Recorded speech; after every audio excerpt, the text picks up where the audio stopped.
Hello, I am Mayor Betsy Nash, and welcome to the August 11th special and regular City Council meeting. This is a hybrid meeting with City Council, city staff, and members of the public participating virtually and at the City Council chambers. Please note, public comment speaker time may be limited if there are more than 10 speakers on an item. We will also ask that if you are in person, please submit your speaker cards for all agenda items to the City Clerk at this time. I would like to introduce City Council members and staff present. In the City Council chambers are myself, Mayor Betsy Nash, City Council members Drew Combs, Jeff Schmidt, and Cecilia Taylor. Vice Mayor Jennifer Wise is participating remotely using provisions in the Brown Act.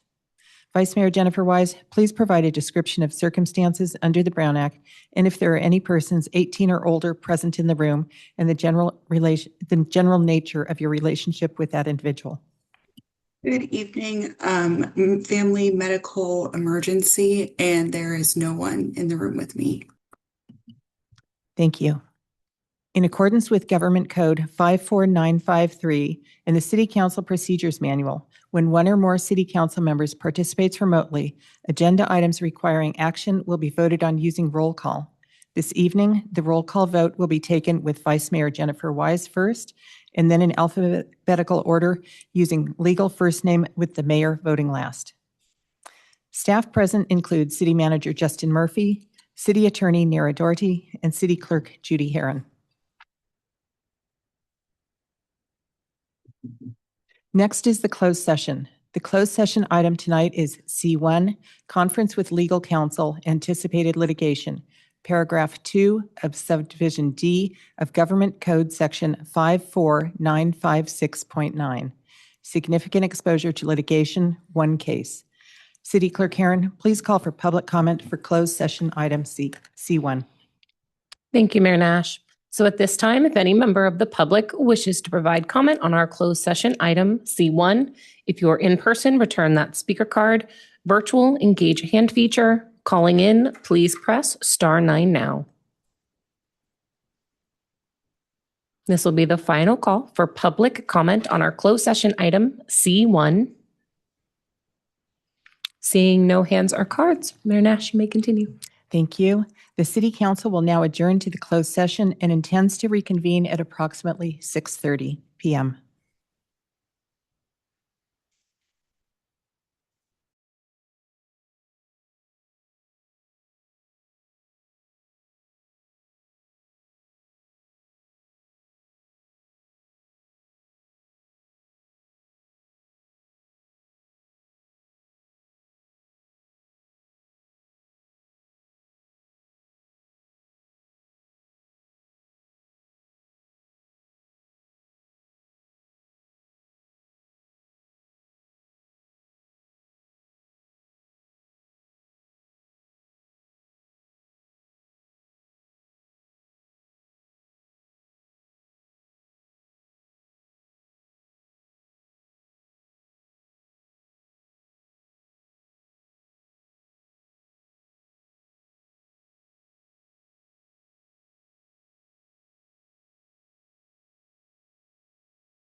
Hello, I am Mayor Betsy Nash, and we are reconvening the special and regular August 11th City Council meeting.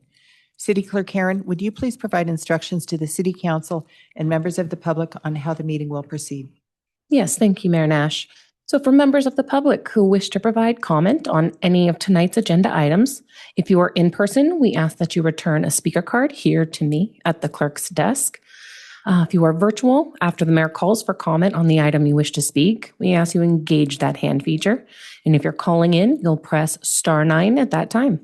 That concludes my instructions. Mayor Nash, you may continue. Thank you. I would like to introduce City Attorney Doherty for a report out from the closed session. Thank you, Mayor. There is no reportable action. Agenda review.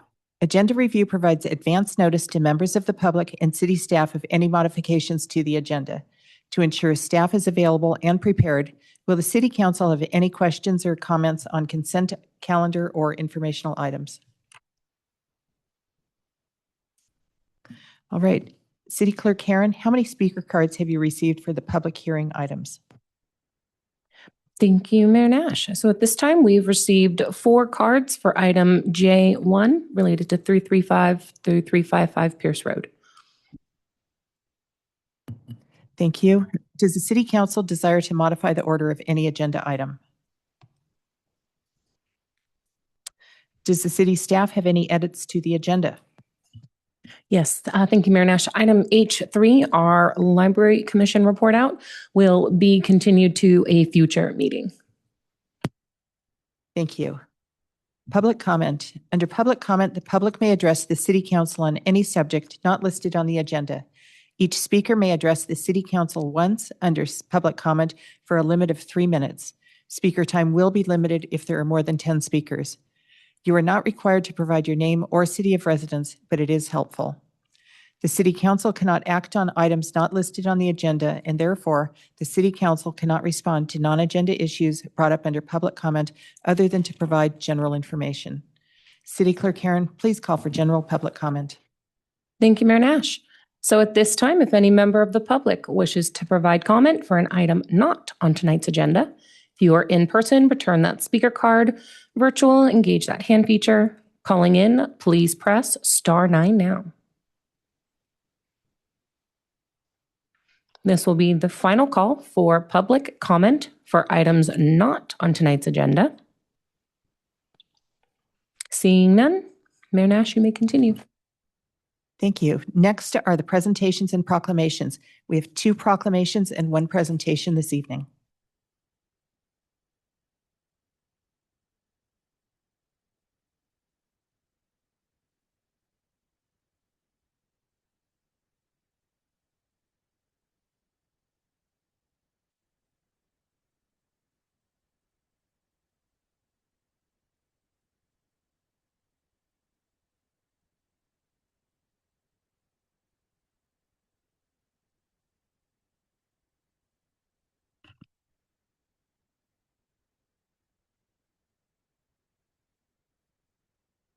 So the first proclamation is H1, recognizing the Guild Theater 100-year anniversary.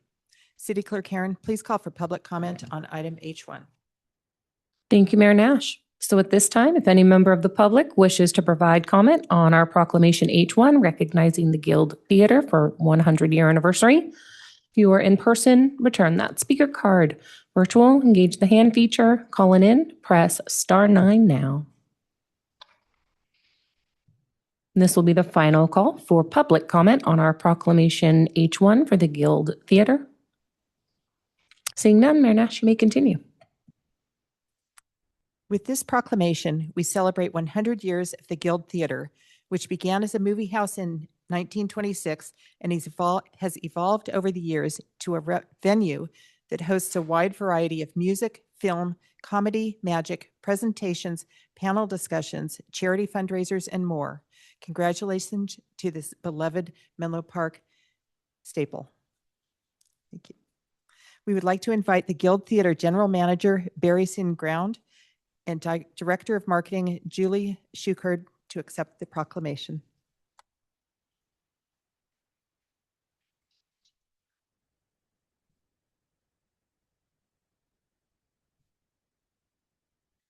Right, huh? Yeah.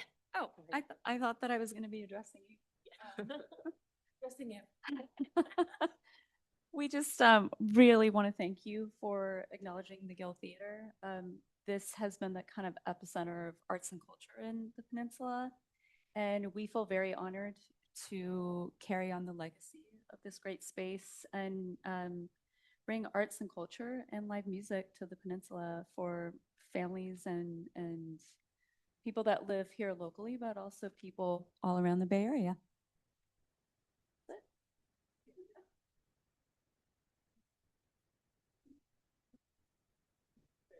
Oh, we can stay?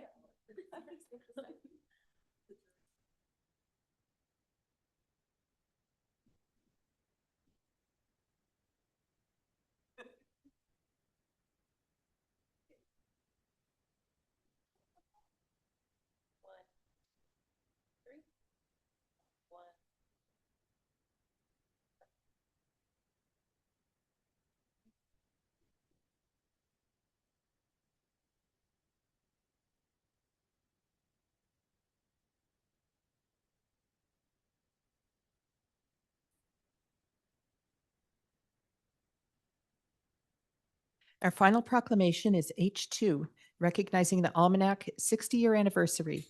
City Clerk Karen, please call for public comment on item H2. Thank you, Mayor Nash.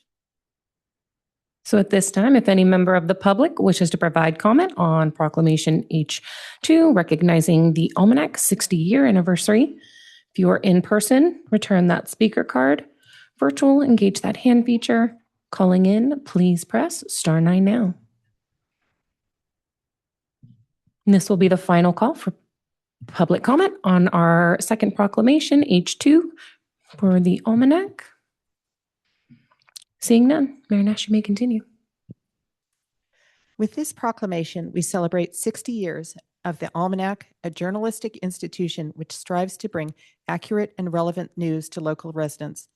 Thank you to the Almanac team and Embarcadero Media Foundation for all that you do to keep our community informed and connected. We would like to invite editor Andrea Gemmett and staff writer Arden Margulis to accept the proclamation.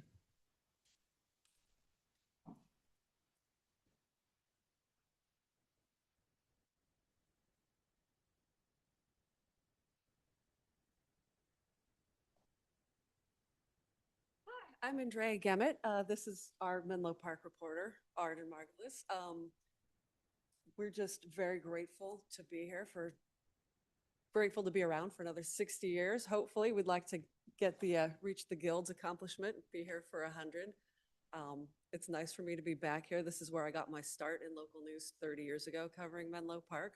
Council chambers haven't changed all that much, but we just want to express our gratitude to Mayor Nash, the City Council, and City staff for recognizing the work we do trying to keep the Menlo Park community informed. And we'd like to invite everyone to come stop by and learn more about the Almanac tomorrow night at the final summer concert at Fremont Park.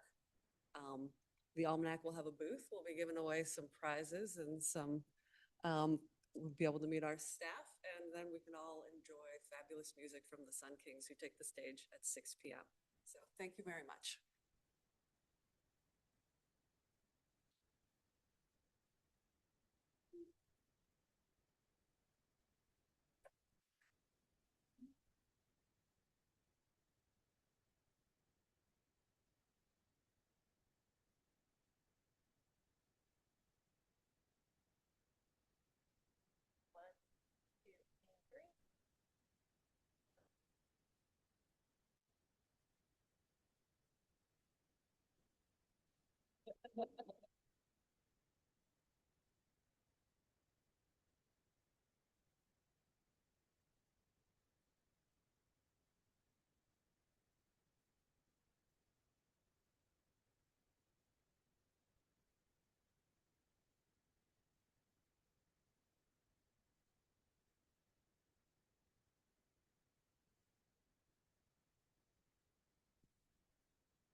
As mentioned by staff, item H3, Annual Library Commission Work Plan Report Out, will be continued to a future meeting.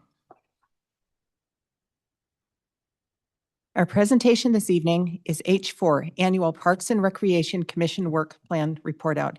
Here to make the presentation is Parks and Recreation Commission Chair Joseph Grass.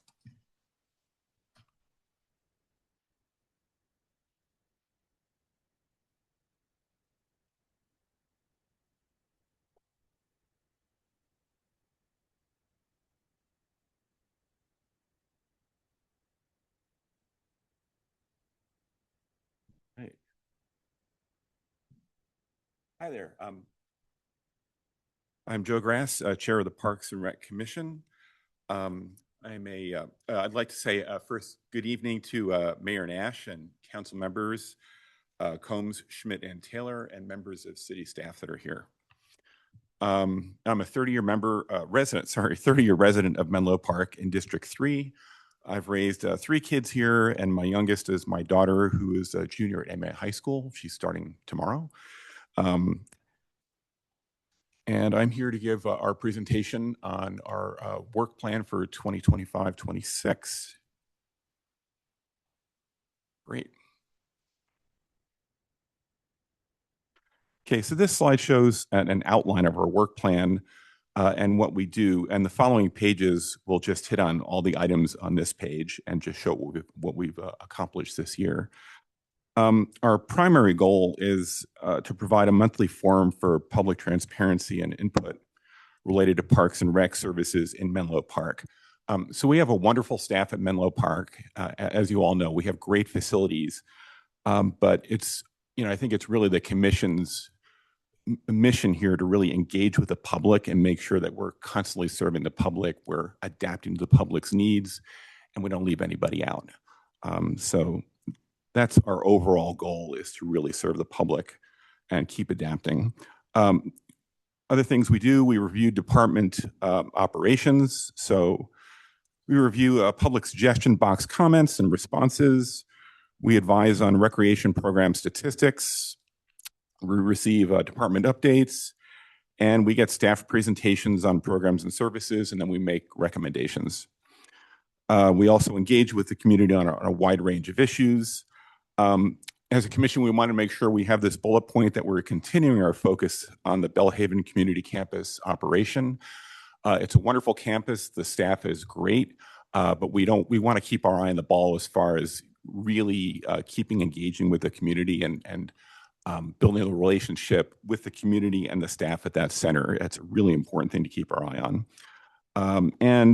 We also use the 2019 Parks and Rec Facility Master Plan as our guideline, and we'll be periodically reviewing that to make sure we're going in the right direction. And just a comment about, we're not just about recreation and parks, we're really about serving the community. We do a lot of things like, staff serves senior lunches, there are after-school programs for kids. There's just a wide array of community engagement things that the Parks and Rec department does.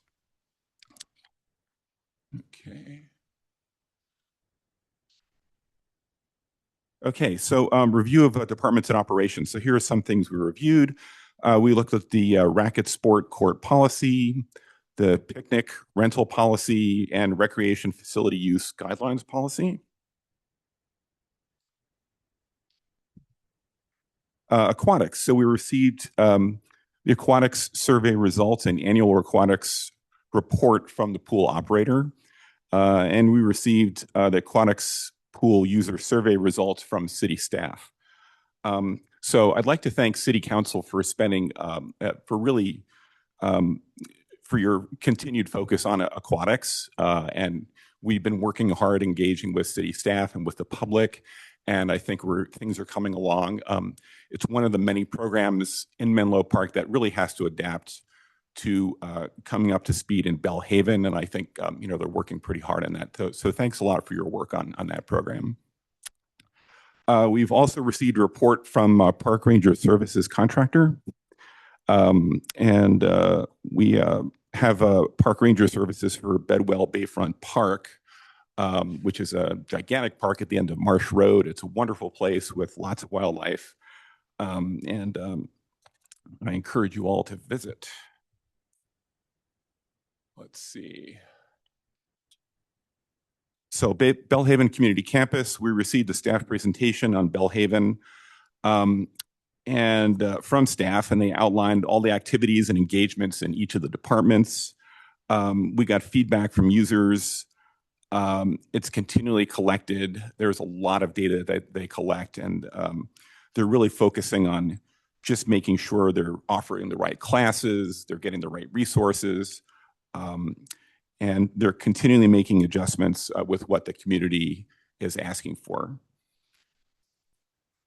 And there's some great photos. Let's see. All right. Also under community engagement, we received a presentation from the Friends of Bedwell Bayfront Park. And they're a great community group that has a lot of energy, that really knows a lot about the park. And we want to, as a commission, spend more time reaching out to some of these public groups and partner with them and use their energy to work with city government and really make the individual members of the public feel like they're engaged with city government, but also these groups as well. So we want to do a lot more of that going forward. So this is a great group, and we want to keep reaching out to the public this way. We also, as a commission, created an ad hoc subcommittee to plan the first community fun run at Bedwell Park. Oh, there we go. Oops. There we go. There's some photos of the run.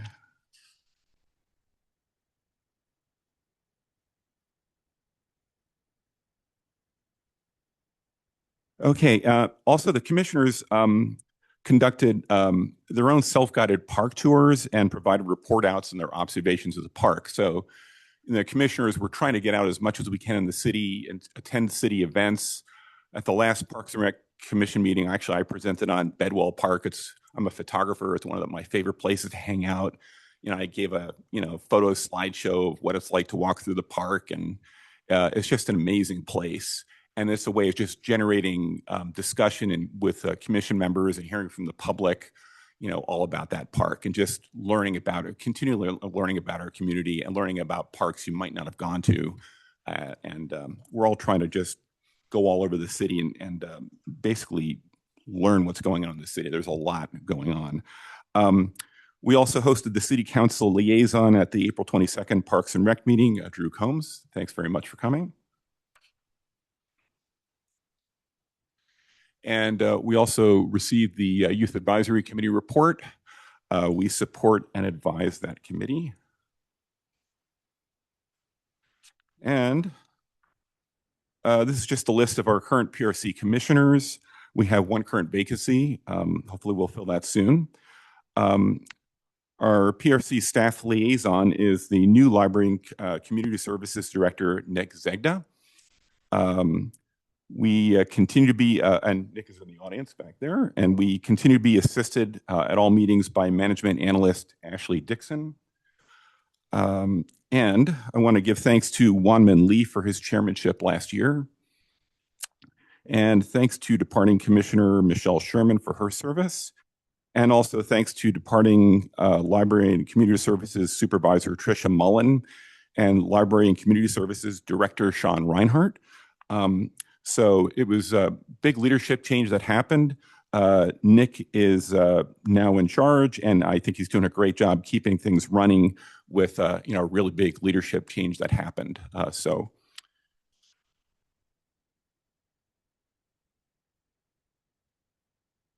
moving forward, again, we want to continue to support operations at the Belhaven Community Campus. And overall, we want to continue to support a vibrant and relevant community center and recreation service experience for Menlo Park residents. And we are looking forward to any feedback you have for our work plan, and I'd be glad to answer any questions. Let's see. Oops. Oh, and actually, hang on.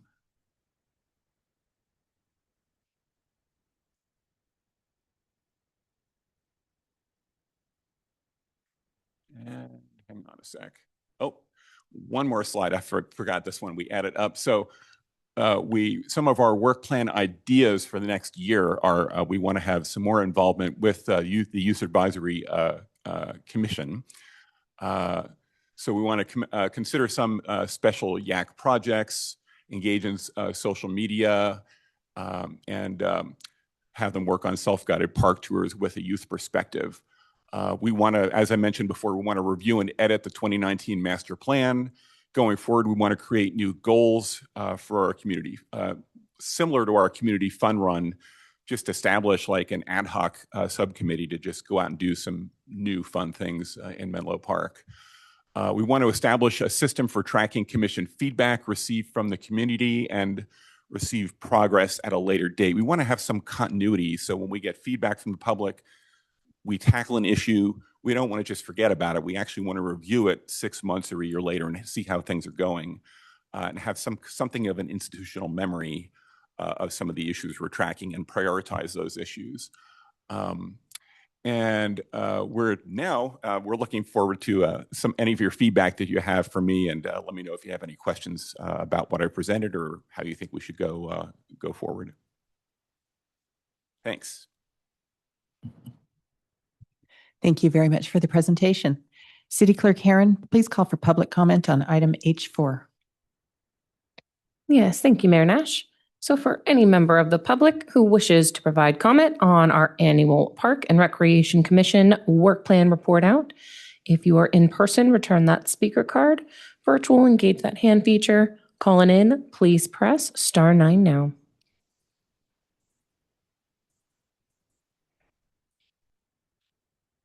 Okay, this is the final call for public comment on our presentation on the Park and Rec Commission Work Plan Report Out, H4. Seeing no cards or hands, Mayor Nash, you may continue. Thank you.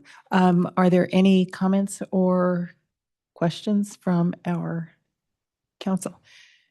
Councilmember Combs. Thanks for the presentation. No comment. Just want to extend my thanks to all the hard work that the Parks and Rec Commission does. As a liaison, I get to see it up close and personal, and I have for the past few years. And it's just really it has been a really great group of folks that are really passionate about the city and passionate specifically about our Parks and Rec offering, and passionate about making it better in places, although it is really great. So we're already starting from a really solid position. So thanks for the work plan and the walkthrough, and thank you for all the effort you all put in. Thanks, appreciate that. Councilmember Schmidt. Thanks, Chair Grass. 3 really quick things. I'll echo what Councilmember Combs said. Appreciation for all the work. I definitely love the fact that you're going to double down with the youth advisory group. So I would encourage you to keep doing that. I think we tried to do some of that when I was on EQC, and it pays a lot of dividends. The other thing, it's a little more, it's an interesting thing that I don't know how it fits in the work plan, but I was at a birthday party on Sunday for a commissioner. And it struck me that we'd been cultivating in the EQC this feeling of we're serving on commissions, but we're involved in the community inside and outside of the commission structure. And I feel like that's where you guys are headed as well. Everybody, there were 10 people there. 9 of them were ex-EQC commissioners or had moved on, so there was just a camaraderie there through serving through commission that I think Parks and Rec has a real opportunity to do that. So I don't know how you would codify that in a plan, but I'd encourage you to keep that spirit alive, because one man's running for council, and people continue to serve the public when they feel that connection. So I would just encourage that mentality and spirit. And then the last thing I just want to say is your youngest, I'm sure she's told you, she's amazing. She's working with us on a youth policy advisor program. So good parents raise good kids. She's amazing. Just a shout out, and thank you for raising a good kid. Thanks. I'll relay that to her. Thank you. You can embarrass her with that. Yeah. Oh yeah, for sure. No, I appreciate it. And one thing the kids in YAC and are just a great resource. The thing I say, whenever I see them, I ask them, like, how are we doing? Like, how are we serving you? Because, we just, at our commission meetings, we just have adults, but we really need to hear from the youth. And the biggest impact to my family was my kids growing up through the Parks and Rec system. And it's really, they're the ones I want to hear from. Are they being served? And YAC, I think, is a great way to get, people that are under 18 to actually give us some feedback, which is super valuable. So. Thank you so much. Okay, thank you.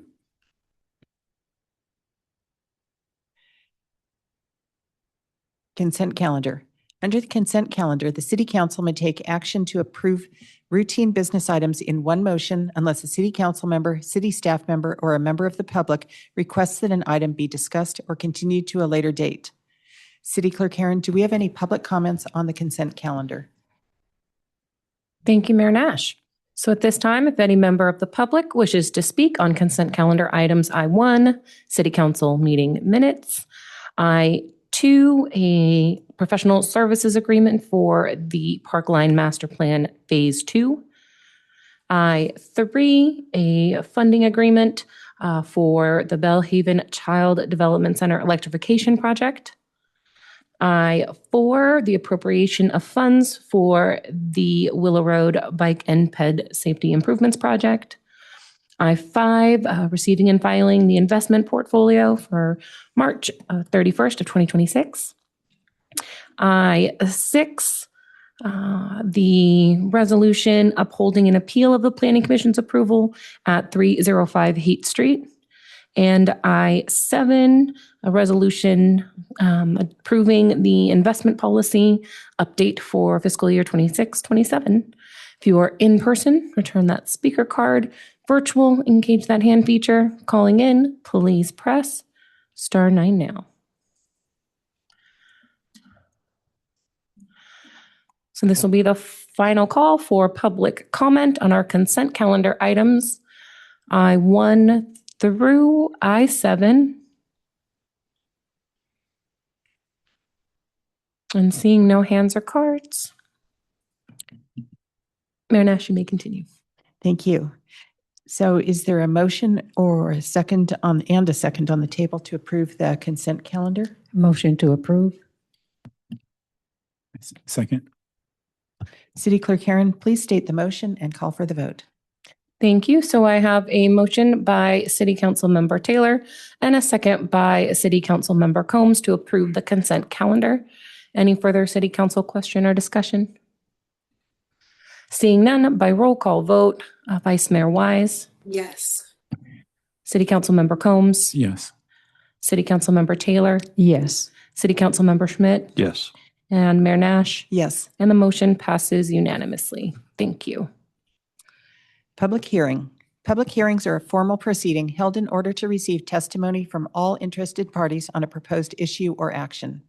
The first public hearing is J1, consider and adopt a resolution to approve a vesting map for a major subdivision to merge 2 parcels into one and subdivide the site with 8 residential condominium parcels and 1 common area parcel at 335 to 355 Pierce Road, also known as Laurel Landing by Habitat for Humanity, Greater San Francisco, and deny a fees concession request made under State Density Bonus Law, Government Code Section 65915, and relevant amendments. Here to introduce the item is Senior Planner Calvin Chan.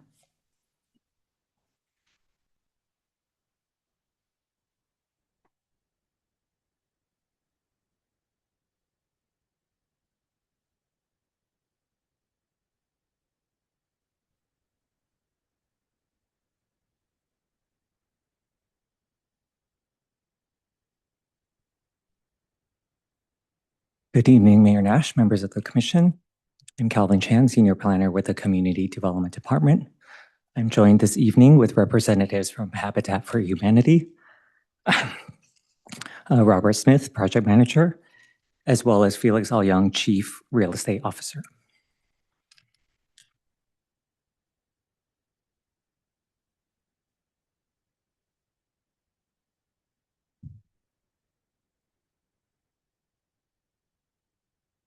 For the Laurel Landing project at 335 Pierce Road, staff has 3 suggested options for action. The first option is available through adoption of the Attachment A resolution. Attachment A includes staff's recommendation to approve the major subdivision and to deny the state density bonus law fees concession requests in full. The second option is available through adoption of the Attachment C resolution.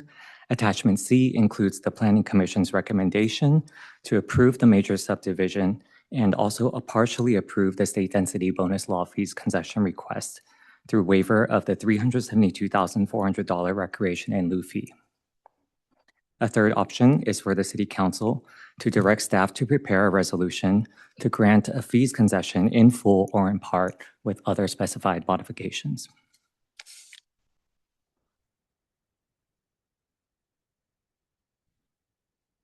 I'll now provide a brief project overview.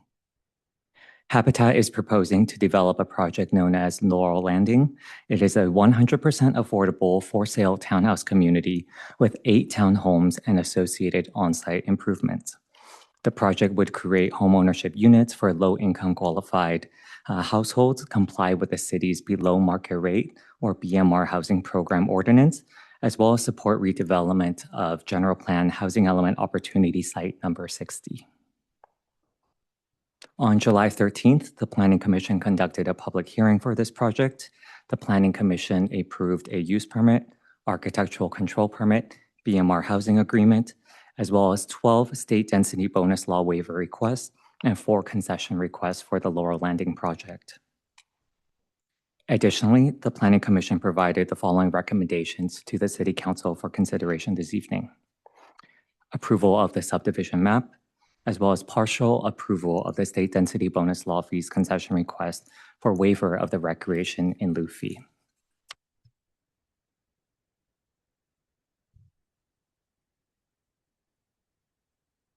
Habitat is requesting approval of a vesting tentative map for a major subdivision. This request would help merge 2 parcels into 1, as well as subdivide the development with 8 residential condominium parcels, as well as 1 common area parcel. The proposed condominium subdivision would allow the individual residential units to then be sold or bought independently. The project does conform with all government code requirements required for granting of the subdivision, and staff and the Planning Commission recommend approval of the major subdivision request.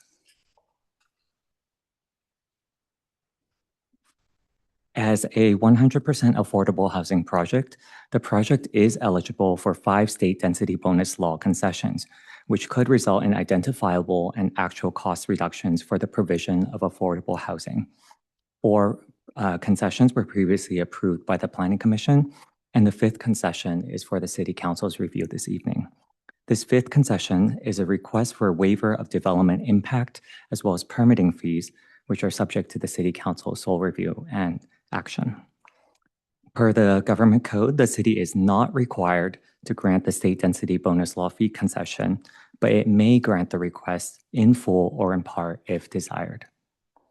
The City Council has sole authority to waive or otherwise modify any fees that are established by the city's master fee schedule.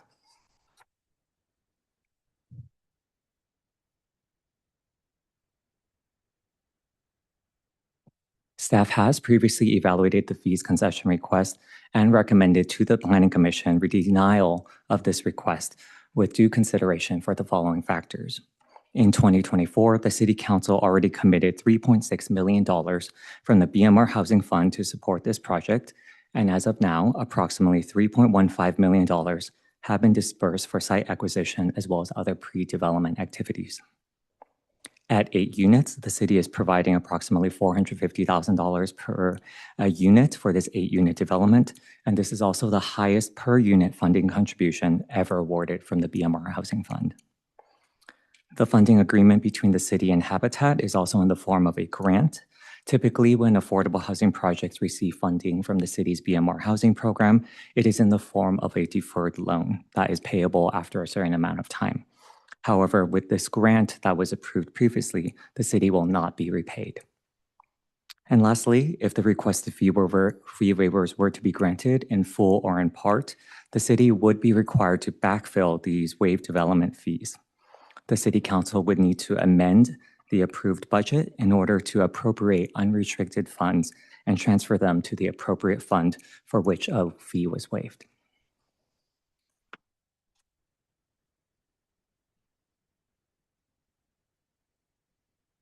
At the meeting of July 13th, the Planning Commission did recommend that the City Council either waive or substantially reduce the recreation in lieu fee. The amount is $372,400. The Planning Commission also recommended to the City Council to consider the potential setting of precedent, as well as recognizing the value and uniqueness of affordable home ownership opportunities in Menlo Park. The Planning Commission also recommended that the city continue to collect all other fees from the city's master fee schedule for this project. Regarding the recreation in lieu fee, this is a subdivision-related parkland dedication, and it's not calculated based on the city's cost to process or otherwise inspect the project. The requirement is intended to address the additional demand for a neighborhood and community park, as well as recreational facilities that are generated by future residents of the subdivision. Fees that are collected would need to be used to develop new or rehabilitate existing services serving these residents.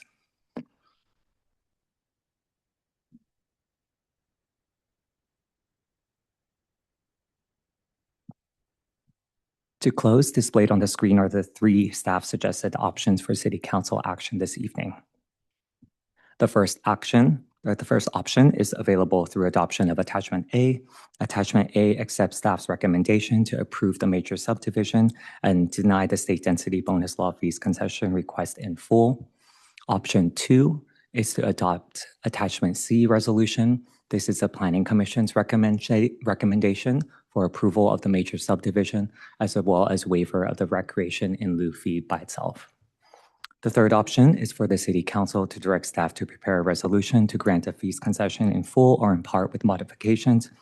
If this third option is selected, staff requests confirmation from the Council regarding the fee or other fees to be waived, as well as the dollar amount to be waived. With that, staff will conclude our presentation. We're available for your questions. Thank you. Thank you. Are there any clarifying questions from City Council before we open the public hearing? I would like to open the public hearing. City Clerk Karen, do we have any public comments on this item? Thank you, Mayor Nash.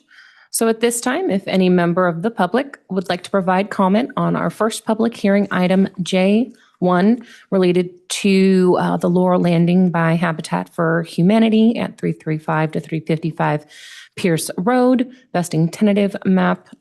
If you are in person and have not already, please return a speaker card. If you're virtual, go ahead and engage that hand feature. Calling in, please press *9 now. Okay, we currently have 4 speakers.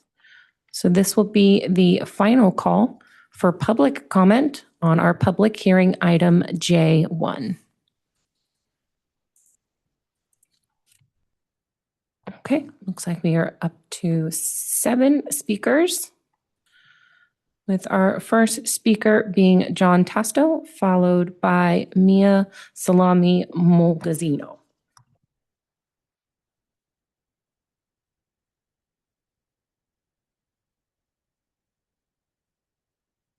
Good evening, members of the City Council. My name is John Taster. I'm a supporter of affordable housing in San Mateo County. I'm here tonight to express my support for the project that's been advanced by Habitat for Humanity at 335 Pierce Street or Pierce Road, and in support of waiving the in lieu fees recommended by the Planning Commission.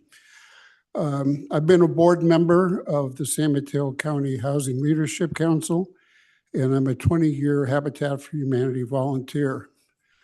I was among the first volunteers on this particular site when we cleared it from overgrown vegetation and so forth earlier this year. So I'm already invested in the project. I support the project because it's needed. Habitat for Humanity is very unique in its ability to deliver for sale home ownership projects to low-income residents. I think this is clearly one of the advantages that Habitat has, is that you've got a lot of people like myself who volunteer their time and their construction skills, but also the idea is to make these houses and these homes as affordable as possible. So the reduction of fees and so forth helps drive that affordability. And looking at the in lieu fee waiver request, it's at $370,000+, and that's over $40,000 per unit. And it makes one very deep, large impact on the final cost of housing to these people. And I've been building houses all over the Bay Area. I've built houses in Haiti, in Vietnam, and various places throughout the country. And every time I work on one of these projects, the thing that really hits me is the way that people react. It's about the people, and particularly the children, whose lives are forever changed because they are moving into housing stability. And for most of those, and for all of those people, really, it would be impossible if we didn't have all of these means to reduce the cost to as low as possible feasible. So with that in mind, I recommend that you approve the project and that you approve the waiver of the fees in an effort to deliver a truly affordable housing home ownership opportunity for residents of Menlo Park and for this county. If there's one thing that this county needs is affordable housing, and particularly— Your time is up, please. Particularly for sale housing. Thank you. Next speaker will be Mia Salmon Mulgazio, followed by Kathy Bard.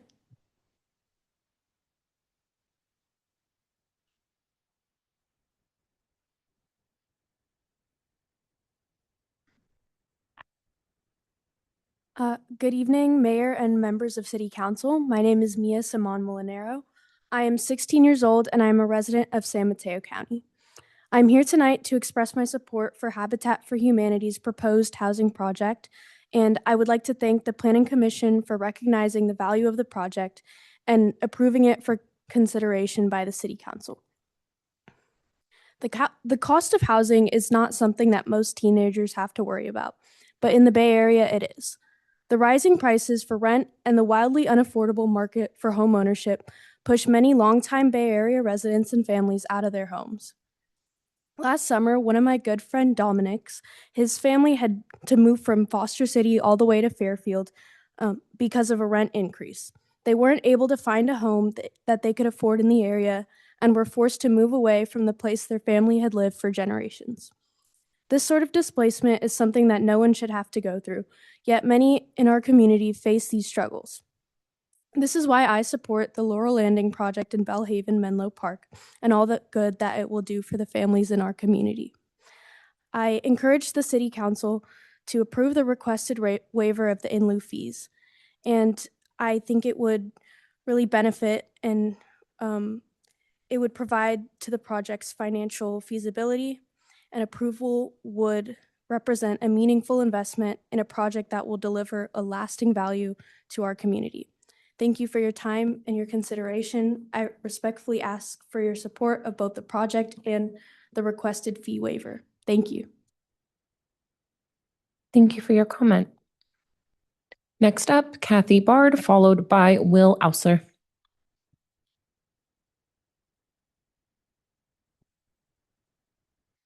Hi, my name is Kathy Baird, and I'm a Habitat for Humanity volunteer, and I've helped repair homes in Menlo Park so they are safer and more comfortable for longtime homeowners.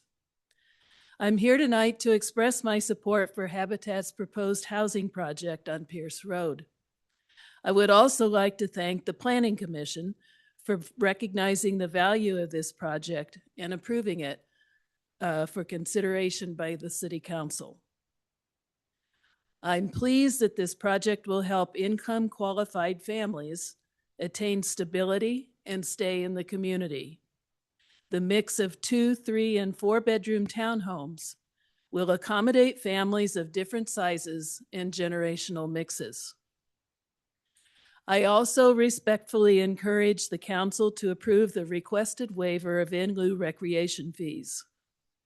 The requested waiver pertains only to the recreation in lieu fee and does not involve fees needed to reimburse the city for direct project administration and services. Given the substantial benefit the waiver would provide to the project's financial feasibility, your approval would represent another meaningful investment in a project that will deliver lasting value to the community. Thank you. Thank you for your comment. So next up is Will Ausler, followed by June Shin. Good evening, City Council. My name is Will Ostler. I serve as the chair of the Housing Commission, but tonight I'm speaking solely in my capacity as an individual resident of District 3. If this project comes before the Housing Commission again, I will consider it with fresh eyes at that time.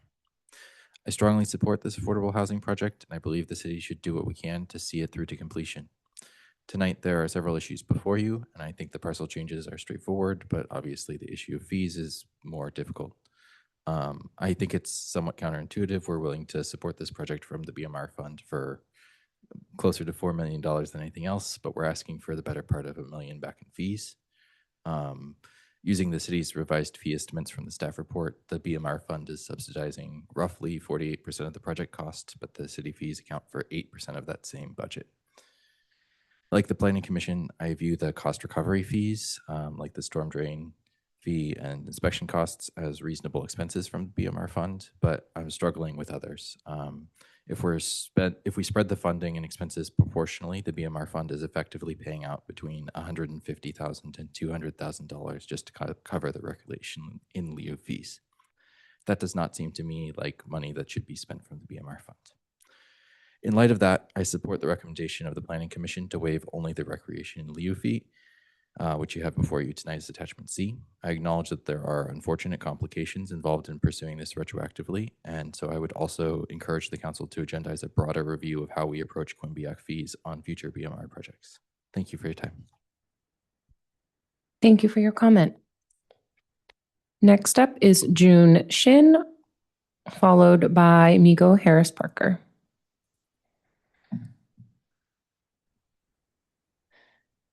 Good evening, members of the Menlo Park City Council. My name is June Chin, and I'm the Menlo Park Community Builder with the Housing Leadership Council of San Mateo County. We work with communities and their leaders to produce and preserve quality, affordable homes. I'd first like to thank the staff for all their hard work in putting together their report regarding Laurel Landing. On behalf of HLC, I urge City Council to approve the vesting tentative map for this project and adopt the Planning Commission's recommendation to grant a partial fees concession for the waiver of the recreation in lieu fee. We are all aware of the housing shortage here in Menlo Park. We know that Belhaven, in particular, has borne the brunt of displacement and housing insecurity due to decades of racial segregation and disinvestment. And we know how painfully difficult it is for residents who wish to stay in Belhaven to ever own a home here. This is why the City Council should grant the partial fee waiver. Laurel Landing is a step in the other direction. It is about building an extraordinary opportunity for 8 families to put down their roots and continue to call Belhaven their home for decades to come. I understand the staff's concern about the need to backfill waive development impact fees and related fees with the general fund. But let's put this in perspective. The city is spending $450,000 per unit to provide a rare and valuable opportunity for deeply affordable family-sized homes in Menlo Park. That is a tremendous return on investment for our housing goals, our environmental justice goals, and our RHNA obligations. Your vote tonight determines whether this project moves forward smoothly or faces yet another financial hurdle. The Planning Commission wisely separated the cost recovery fees from the recreation in lieu fee. by adopting the Planning Commission's compromise, waiving only the recreation in lieu fee. You are saying that affordable home ownership in Bellhaven is worth investing in. We know this project has a funding gap, especially after unexpectedly losing $1.5 million from the Stanford Affordable Housing Fund. Without this fee waiver, Habitat will have to scramble for more donations. By waiving just the recreation in lieu fee, the City Council can keep this project on track, ensure it gets built on time, and protect the $3.15 million Menlo Park has already spent on the land. I urge the City Council to accept the Planning Commission's recommendation to again grant a partial fees concession for the waiver of the recreation in lieu fee. Thank you for your time and consideration. Thank you for your comment. Next up is Miko Harris Parker, followed by Bellhaven Empowered.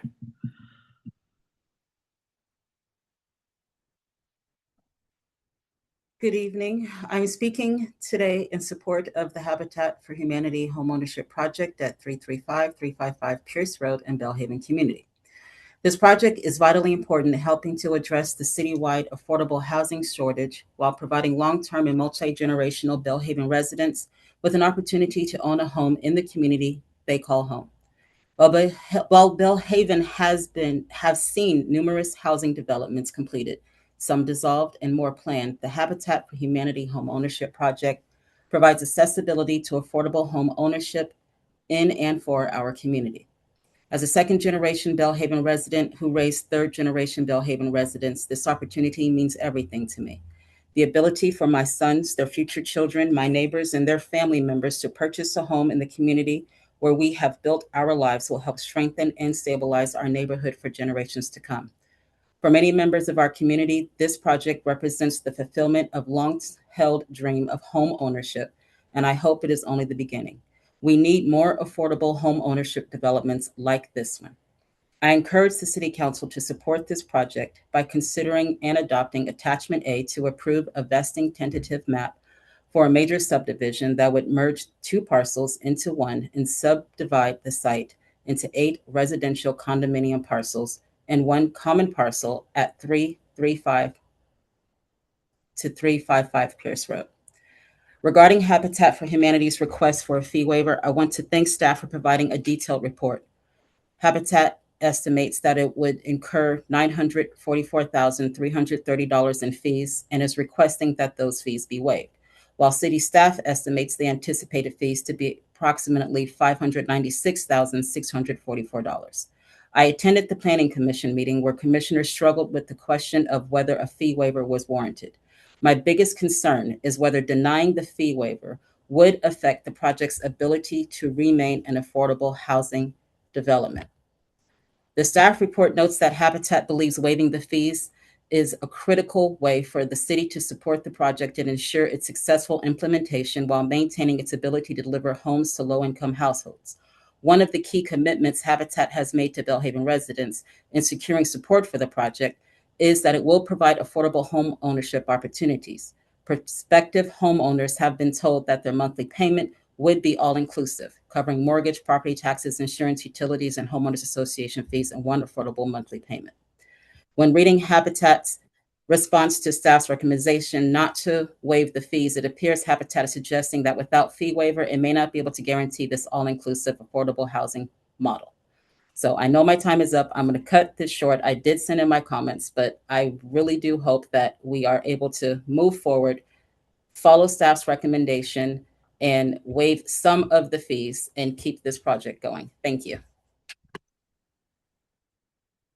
Thank you for your comment. Our next speaker will be Pam D. Jones, followed by Charles Chapa. Good evening, Mayor, Vice Mayor, council members, and staff. I want to start with a reminder is that I do belong to a number of organizations, have my own organization. I sit on boards. I'm speaking only for myself and to the best of my understanding. I would like to first mention that this project, I feel, is a result of the direct request of the residents of Bellhaven in 2023 when we met with Mid-Penn, who then owned that property. And they asked, what did we want them to do with that property? And we were unanimous in that we wanted to be able to buy the units that were being built there. And so I'm really grateful for Habitat for Humanity for maintaining that request and so that we have an opportunity to buy homes in our community that so many of us would like to remain or would like to come back to.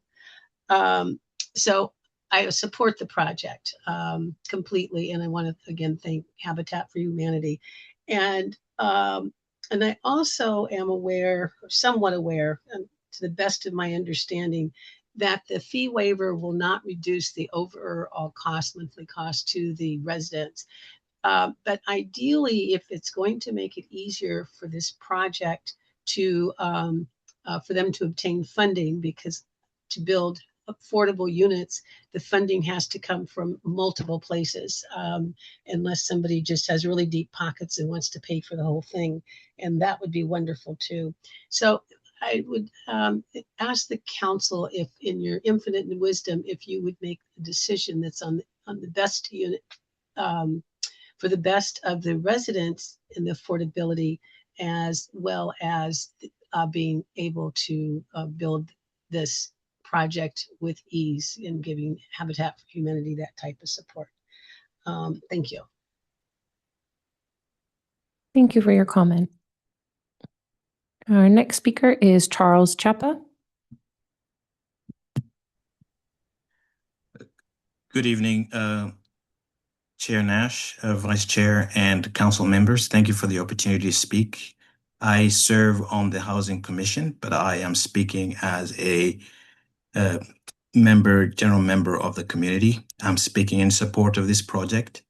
I'm speaking specifically in support of the third option that has been offered, which in my view will ensure continued engagement of looking at where the project is going and how the funds are being used. Thank you. Thank you for your comment. Okay, I am seeing no further hands or cards.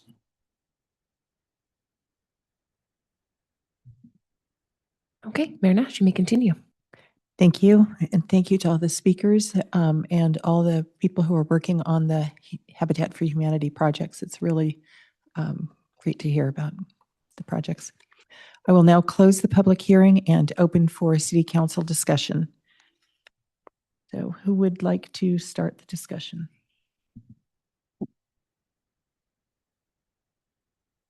Councilmember Taylor.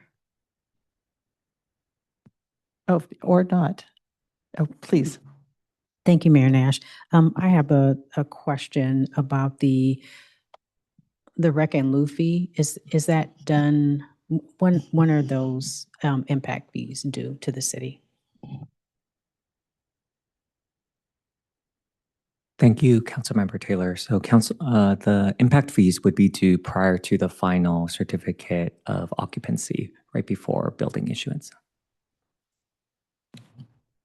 Thank you. At this time, that's the only question that I have, Mayor Nash. Thank you. Councilmember Combs. Thank you, Mayor Nash. So starting off with the, primary issue here about waiving the fees or not. In theory, I don't have any problem with waiving the fees. Of course, there are consequences when fees are waived, given the nature of this project. But my concern is that there isn't sort of a clear transparency throughout the process about what is actually the city is going to be fully on the hook for. So then if the city contributes BMR funds to a project, based still on the idea or thinking that project will pay all of the fees that are required as part of a project's approval, then it seems as though to then come in and sort of say, well, can you waive these fees? Seems to be sort of not providing clear transparency on what the city's contributions will be throughout a project. And so I think for me, that's the one sort of sticking point, is that like when the initial funds were approved from the city, I think that was based on analysis that regular fees would be paid. And if at that time we had a discussion, and someone can tell me if we did have the discussion and I just don't remember it, that the fees would not be paid, or that there would be a waiver, then that would be a different discussion.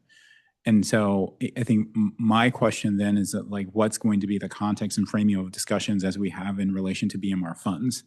And then I think my question is, again, we can waive these fees, we can waive them all, we can waive some of them, but what is then the standard?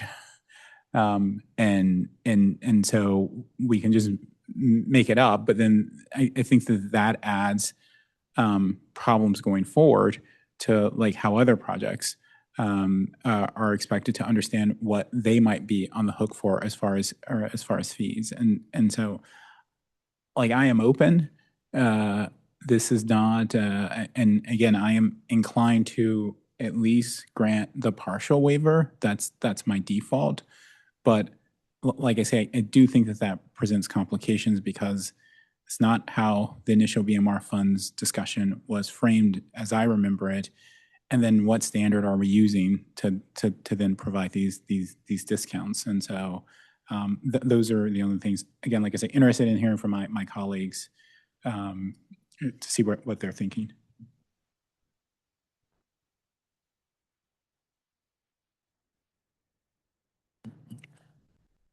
So I have a question beyond fees, and that is about what happens at the 55 years to do the affordable units continue to be affordable in perpetuity, or what happens? And also in the scenario that if Habitat for Humanity is no longer in existence in its current form, how does that affect it? Thank you, Mayor Nash. So the property is deed restricted for 99 years. This is part of the affordability period portion of the BMR agreement. This deed restriction is a covenant that would run with the land and also bind all future owners of the property.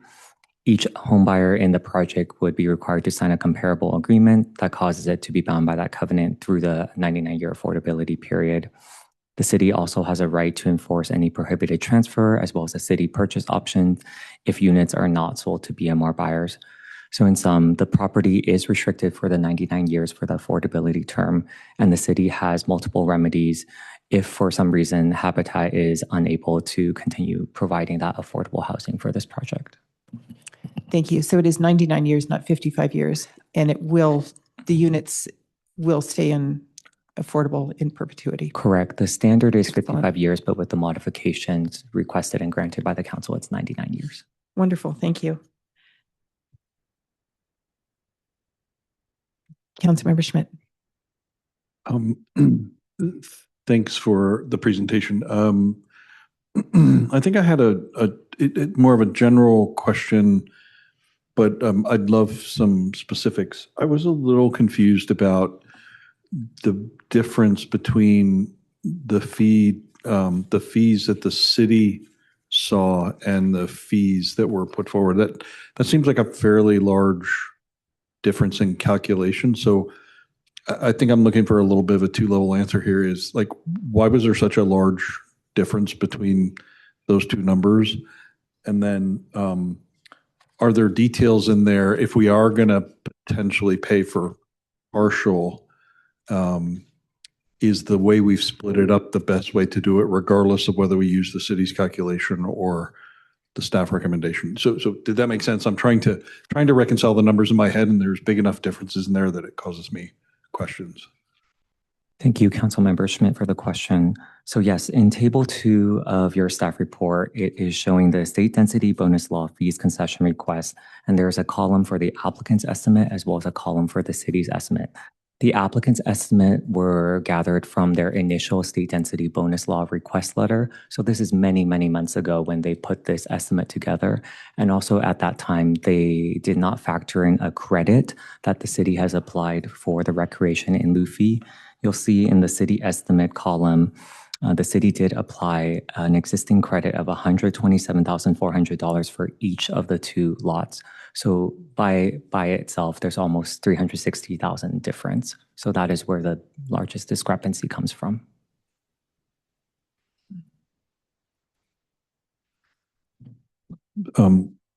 Thank you. So we're saying that this, I mean, in a nutshell, we're saying that the city's estimate is the accurate estimate based on what you just said.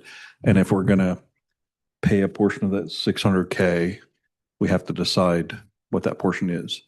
That's one correct. of our options. That's okay. Correct. Thank you.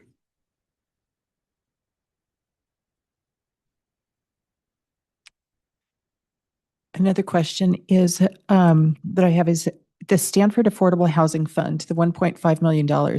I believe that was what Supervisor Simidian had discussed with several of us and was to be committed to Menlo Park. What has happened to that money?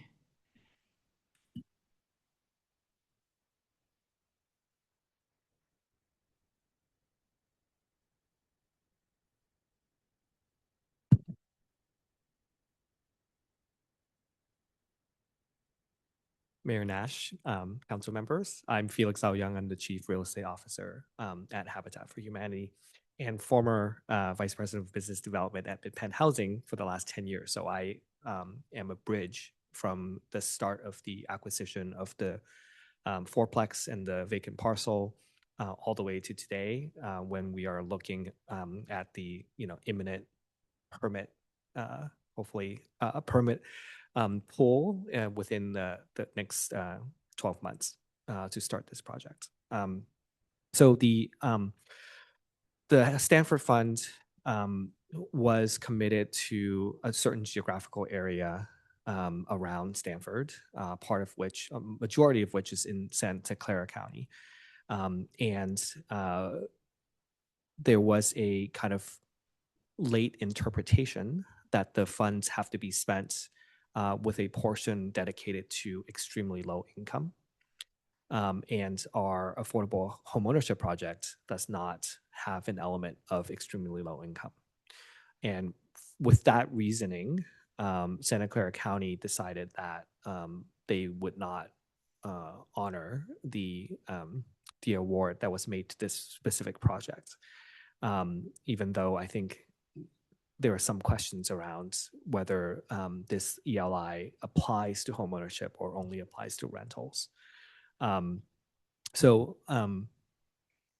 We can survive without this project or without that funding source because we have gotten some county money and we have gotten a significant Cal Home award from the state as well.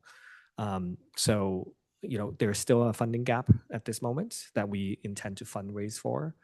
I know and recognize this is a difficult decision. And I think our commitment is that regardless of how council makes this decision, Habitat will start construction on this project. And it will not impact what the buyers ultimately pay, because the buyers are going to be selected and then their mortgage contribution will be calculated off of 30% of their income, inclusive of their HOA fees, insurance, and property tax. Right? That's how we operate, and we will find a way to close the gap. And this project is imminently going to go forward. Thank you very, very much. Other questions, comments?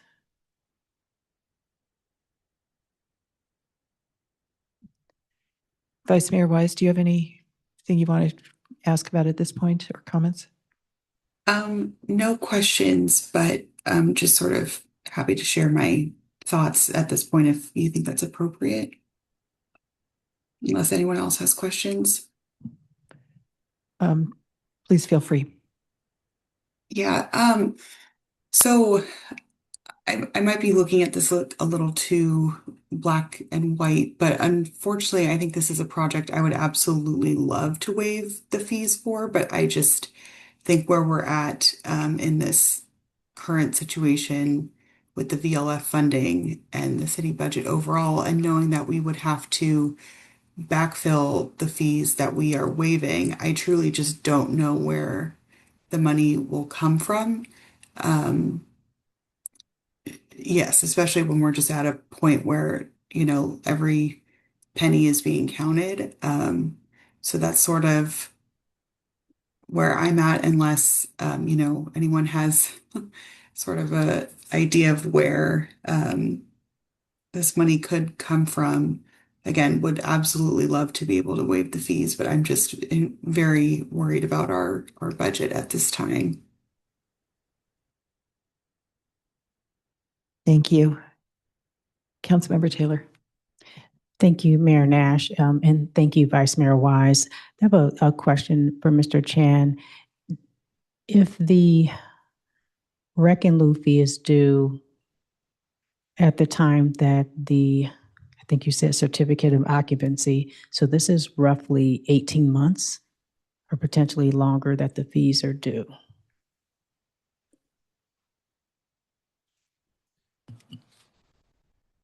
Thank you, Councilmember Taylor. So according to the 2024 NOFA, in terms of milestones for the project, by the end of this year, December 31st, 2026, construction should commence.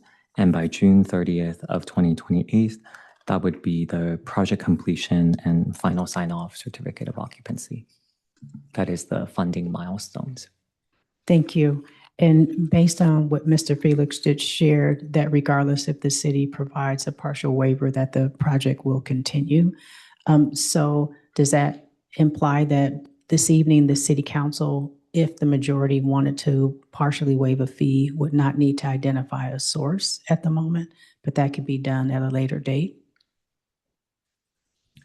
In terms of the recreation in lieu fee, as well as other impact fees, my understanding is that if an impact fee is waived, then a corresponding fund would need to be identified and also at the same time moved to ensure that there's no gap to backfill that waived fee. Thank you. Based on what Mr. Felix shared about the funding that was identified several years ago by our former supervisor Subdivision, specifically for this project, I would like the opportunity. At that time, it was Mayor Nash and I was a part of that subcommittee, would have the opportunity to find out where those funds are, because if it was specific to this project, then I believe the funding still exists. And that is $1.5 million, I think, is enough to advocate for the project. That way, the city wouldn't have to waive any fees.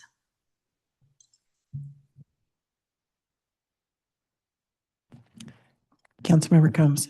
A question, so I'm making sure I understand. For like the rec and lieu fee, like that would have to be backfilled? Like, why? Well, our impact fees are required to be backfilled when they're waived so that future payees do not assume an additional fee due to previous payees' ability to waive out of that fee. While Quimby fees are not technically impact fees under the Mitigation Fee Act, they have a different statutory origination, which is the Quimby Act. The city's Quimby fees should be treated as impact fees for purposes of backfilling. But for the Quimby fees, like there isn't anything specifically that those fees are to be used for, right? That if they are not there, then that doesn't happen. Like, right, those fees aren't committed to a specific thing. Yeah, that is my understanding, but I would look to the city manager if he disagrees with me on that in terms of the city's utilization of its Quimby fees. Let's see, I'd say generally we don't try to commit funding to a project before we have the funding. Yeah. So it's the chicken and egg in a way, but once we have funding, we need to spend it within a prescribed period of time, and that's that annual update that we provide to the council every year.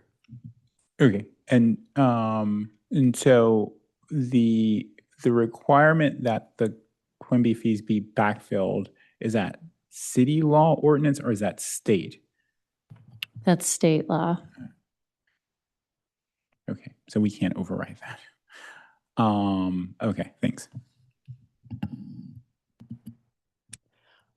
I will say that I absolutely agree with what Vice Mayor Wise said. And given the situation with our budget and the finances, I am not at this time in favor of waiving these fees. I would be, I am very interested, as Councilmember Taylor said, in finding out what did happen to the fees. Councilmember Taylor and I were on the Stanford General Use Plan Committee, the GUP committee, at which point we did have conversations with Supervisor Simidian at the time, where it was specifically, those funds were specifically put toward this project. So I am very curious as to what exactly did happen. I don't think the project has changed since those discussions. So I guess I am fully supportive of all of the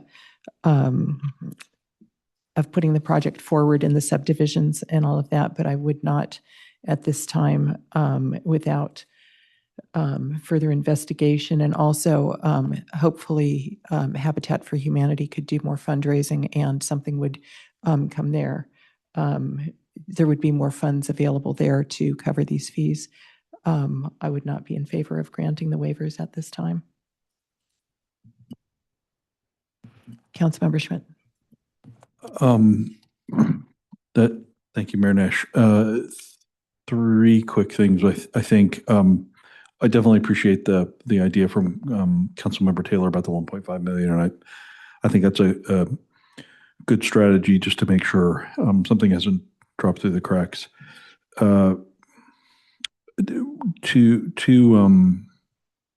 Two other points I wanted to make. I think I was fully there with the mayor.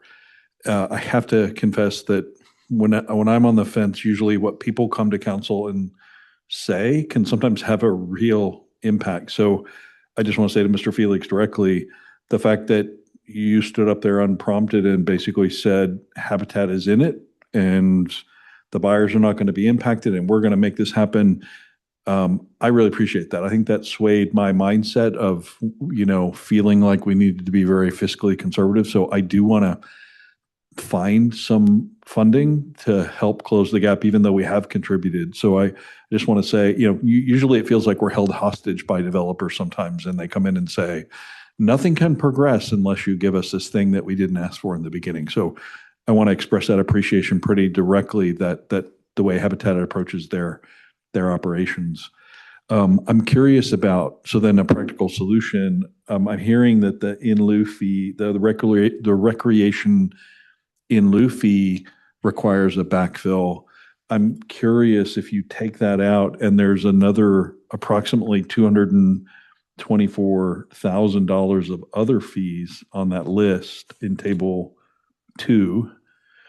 Are there chunks of that we could contribute without triggering some kind of backfill, or does that entire $596,000, if we use any portion of that to apply, do we have to backfill any of that?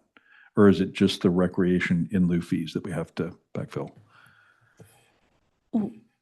All of the fees have to be backfilled unless the city, and I think this was the point Councilmember Combs was getting to, unless the city can identify an equivalent reduction in services. And we'd recommend that happen at the time of the waiver. And that's not because, as the city manager said, the city doesn't have a identified reduction and services for Parks and Recreation at this point, it does have to be backfilled if such an identification cannot be made in terms of an equivalent reduction of service or facilities. So I understand that. Sorry to cut it very close. So just to recap, so anything on table 2, even if we applied the $2,000 thing for the final map review, anything on table 2 in that second column has to be reimbursed, not just the parks. Did I hear that correctly? Yeah, correct. And Okay. and there's a slight nuance with the regulatory fees, like the permit processing fees, but because the city has just restructured its regulatory and processing fees to a cost of services fee, then again, the city has to be able to identify an equivalent reduction in services. And I'd have to look to the city manager to see if that is something that can be done with the non-impact fee line items in table 2. But the short answer to your question is yes, everything in table 2 subject to the qualifications I just stated. Thank you. Okay, well, I will say I appreciate that clarification. That helps. I would still love to find a way, if we have a little more time and we're going to investigate this 1.5, but it also gives us a chance to maybe identify another source. I think I would love to figure that out. So I'm a little bit more, if we're buying time, then maybe we can buy time to look at 2 different things. So. I would, please. Well, couldn't we just add more money from a BMR fund? Like, is there something that would stop us from going back and, like, if, just so I'm understanding, because at this point it's just like finding additional money. If that was the desire, there's nothing to stop us from going back and saying, well, we'll add another $1 million to this, unless the city attorney or city manager tells me we can't do that. Yeah, I think the BMR fund would be a source of revenue or a source of money from which the city could backfill into the impact fee funds. Or, I mean, we could like not give the waiver of the impact fees and just give. So I guess it's just like how you want to, what circle you want. Sorry, I misunderstood that, but yes, that Yeah. seems like a simpler. It's like which cushion of the couch do we look under? Yeah. Yeah, but I think I'm supporting if we could look, if there are other cushion couches we could look under, that'd be great. Councilmember Taylor. I would be supportive of that. I still would like to look into the 1.5 million, because if that money is still available, then there would be more money for the project, but also that money would not come out of the city. I guess I will just say I am really confused because we have had very, very difficult budget discussions up here, and to hear that people are, and we have given this is a fantastic project. Love the project. Very happy, with everything you said. But I'm struggling with reconciling the discussion up here and our prior discussions about our financial situation. So I guess what I will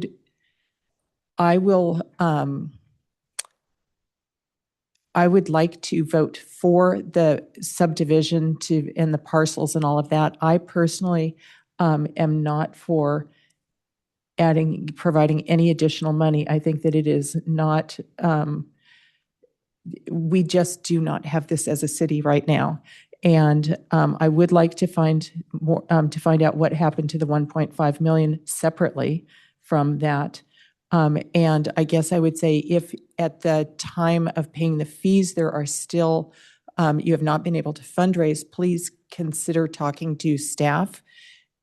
And, perhaps we see this again, but I think at this time, and we will have a better idea of what's happening with our financial situation at that time and whether or not the state has helped us, has provided any VLF fund that they owe us. And but I would strongly advise us not to provide more money at this time. And I guess the one other piece is any money that we use from the BMR fund is money that does not go to another project and helping us, helping another project, obviously. And I'm glad you said that, because I think I sort of assumed in my head without saying it out loud that it's almost like we're splitting the decision. I think we're probably all in favor of the parcel piece. I kind of assumed that when we would investigate where the 1.5 is, that it maybe would delay the financial side. So I guess the question is, could we revisit this financial question a little bit later and make the decision tonight on the parcels? And then once we have an answer on VLF and the 1.5, then it comes back to us, and then we can make a decision at that point on the funding. Is that a possibility or a good idea? I'll take the first stab at chiming in. I think it's a possibility. Sounds like a fine idea from a city staff perspective. I think the one thing that would be turn to the city attorney and just make sure that this would not need to go back to the planning commission. It's something that would, this financial issue about the concession under state density bonus law or through some other mechanism would come straight to the city council. So as long as we can kind of tee that up, that I'd say at a minimum it'd be 6 months from now, but it could be anywhere out until the spring of 2028. You know, sometime before when the money would actually be due to the city. So sometime there's some variation there in the length of time, but I think making sure that comes back directly to the city council would be most efficient for everybody. I guess I would just say, again, I would push that we do not provide funds right now, because even when we do get additional funds right now, and that Habitat for Humanity, when they are ready for paying the fees, which I understand is at the certificate of occupancy, at that time, if they have not been able to raise more funds, then they can ask. But I really think that this has been the largest amount of money that has been given out of our BMR fund per unit. And we know that we've got a lot of other affordable units to be building. And so while I think everyone, loves this project, I think that it would be much wiser to wait until the end when the fee is due to see whether they still actually need the funds, rather than to make decisions prior to that and to say, please do, we should look into whatever we can do about the 1.5, and that Habitat for Humanity would do whatever they can for fundraising, which hopefully by June of 2028 or maybe earlier, with luck, they will be able to identify other funds. I think we're agreeing. I mean, I could be mishearing. I think we're agreeing. I think let's I thought decide it was 6 months versus trying to come back in 6 months, or when we hear about VLF versus trying to wait until the fees are actually due. I think I'm okay either. I think I'm okay either way. I want the city to guide us when it comes back. I agree with the city manager about, let's have it come right to council, but I'm advocating let's separate the parcel and the financial decisions, and then when the financial decisions come to us, I think we can judge it. So I think we're more in agreement than it seems like.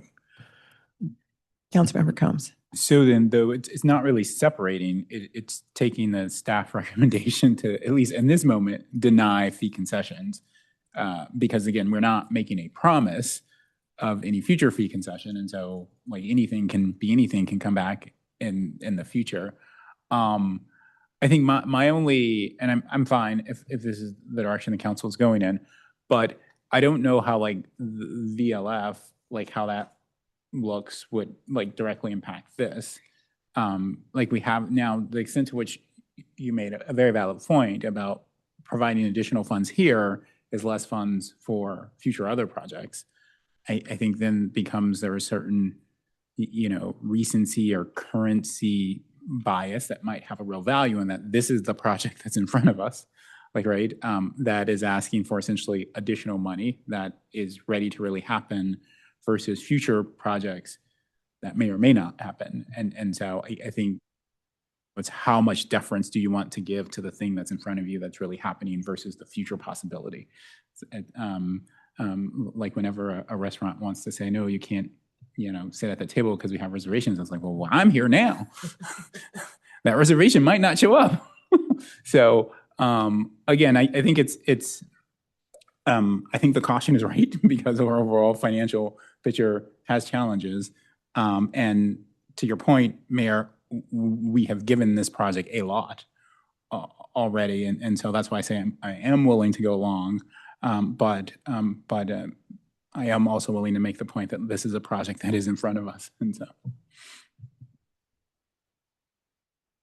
Councilmember Schmidt.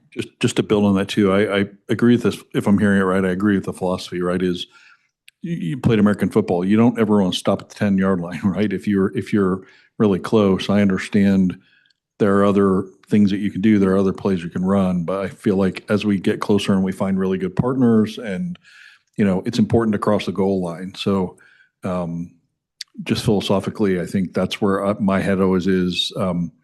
It's much more pleasant than finding, questionable partners who continue to pump the city for money and, never ending. I don't think that is not this. So I think when it comes time to help and Habitat get it across the goal line, I hope we can find the money. And if it's okay that we're delaying the financial a little bit just to keep the project moving forward, I feel like that hopefully helps Habitat as well. Keep going down the field. So thanks.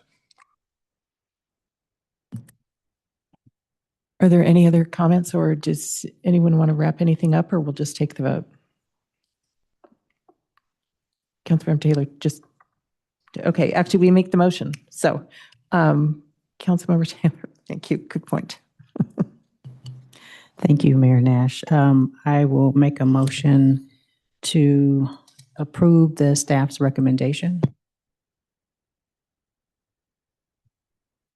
I will second. Thank you. A clarifying question. Do we need to add the part about reaching out about the 1.5 million in the motion, or do we just do that?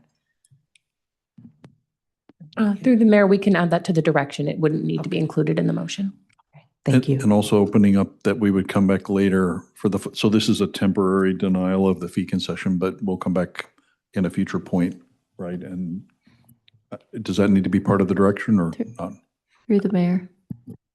So they are entitled to determination under state density bonus law on the concession. So the motion does need to be a denial of the concession request. And if the council wishes for the request to be brought back at a later time, that can be communicated to Habitat at this time, and they can apply again for the same concession. I suppose. I've never had that happen, but I think that could work.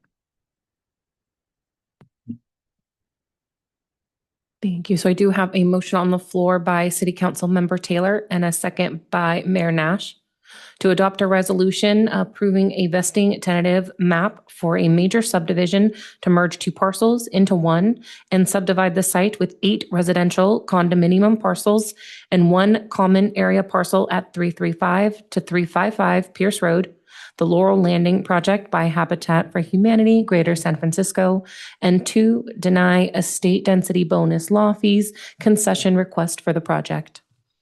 Any further City Council question or discussion? Seeing none, by roll call vote, Vice Mayor Wise. Yes. City Council Member Combs. Yes. City Council Member Taylor. Yes. City Council Member Schmidt. Yes. Mayor Nash. Yes. And the motion passes unanimously. Thank you. Thank you. And thank you so much for this project. The final public hearing is J2, consider and adopt a resolution amending the city's comprehensive master fee schedule to revise building permit fees in community development. Here to introduce the item is Assistant Community Development Director Kyle Parada.